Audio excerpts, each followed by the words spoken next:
So we dug up this hole. What are you going to plant here today? Actually, we're not going to plant anything, Martine. What I want to do is introduce some more organic material into our soil, which is extremely lacking here in the Phoenix area. In this yard, we have really nice soil because we have flood irrigation. So we've had 70 years of deep river water penetrating, washing away the caliche. We have a nice clay soil, drains nicely, but there's no organic material in the soil. So the worm activity is very low. Not a lot of fungus and whatnot going on. So what we thought was, why don't we dig some holes in between existing fruit trees where we don't have room to plant something anyway. This particular hole is between a Catalina avocado and a Donny avocado.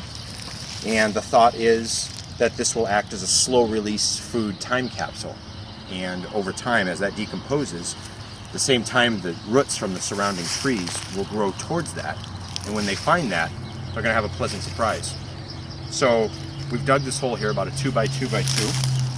And to start, I'm going to throw a little bit of mycorrhiza in the bottom of the hole. Mycorrhiza is a beneficial fungus. And I'm going to throw in a little bit of worm castings. Worm castings are the best stuff on earth. There's gold for your plants. Use as much as you can afford.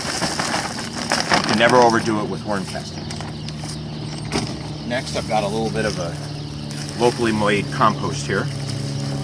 Throwing a bit of that. I also like to use old fruits that we get off the trees. Here I have some sour oranges, which are completely inedible, and some old pomegranates and what have you. You can also use scraps from the kitchen, clean out the fridge. Over here I've got some pine needles, some twigs, oleander pieces that we trimmed yesterday, some old pecan leaves, a lot of raw mulch.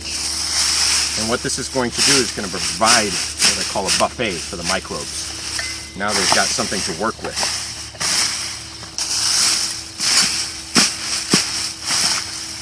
So we've filled that back in, and then we're just going to cover this with soil. A little bit of soil here. I almost forgot. Some fish emulsion. And add a couple gallons. Now it's splashed all over my hands, so I'm going to smell like carp the rest of the day. And that's about it. So we're going to finish this off with soil. And I think we'll check back on it in about 6-8 months' time in the summer. We'll dig up and see how much decomp there's been, and we'll do a worm head count, see what's going on underneath the ground, see if we're successful. Now we're just going to sit back and let Mother Nature do its thing.